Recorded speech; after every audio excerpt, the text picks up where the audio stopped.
County partnered with ARCH, the African American Resources Cultural Heritage Society here in Frederick County, to put in a grant application to survey our African American resources that are located in the county.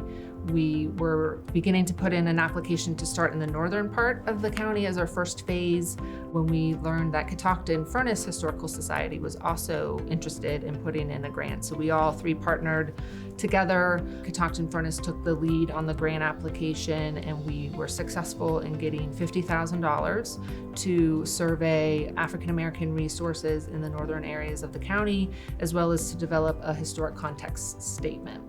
Well, Catoctin-Furnace is a pre-Revolutionary War iron furnace, part of a number of iron furnaces that essentially gave the United States the economic independence to be able to declare that they were independent. The African American experience in the northern part of the county has very much been overlooked, and it's also been forgotten. It's been sort of obfuscated by history. In the colonial times and the early federal period, there were many African Americans living in the northern part of Frederick County. Unfortunately, most of them were enslaved persons. So what happens after the African American population begins to disappear from this area has remained a mystery. So one of the things that we're going to attempt to do is not only identify who was here, when they were here, but also where they went.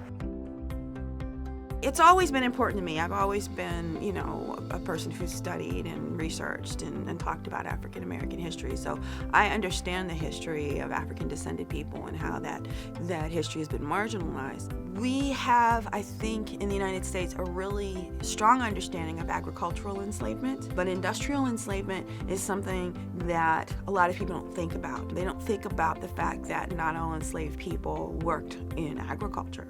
Many worked in other areas of industry, other areas that we don't know as much about. This is gonna not just add information about northern Frederick County, but it's gonna give us a better understanding about industrial enslavement all up and down the East Coast, this whole area, because there's a lot of iron furnaces in Maryland, Pennsylvania, Virginia, these areas. And so the work that's being done, the information that's being pulled out is going to add to the scholarship for everyone who's studying in this area of industrial enslavement.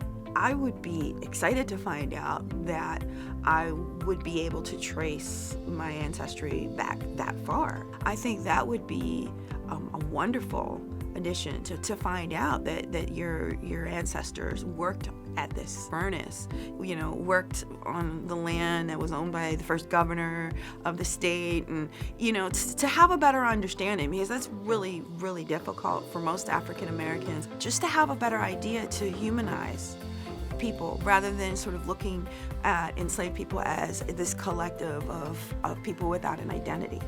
To provide more of an identity to the population, I think, is the ultimate goal, and see the humanity of those populations.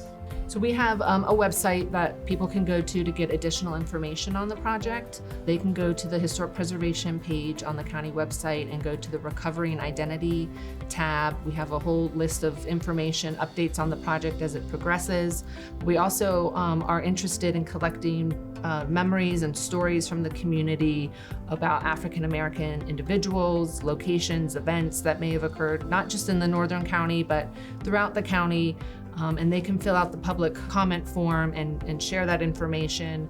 Alternatively, they can call or email me with that. And we also have volunteers with Catoctin-Furnace who are collecting oral histories. And so we can take those histories and archive that information, again, for future generations and future historians who are exploring different research topics.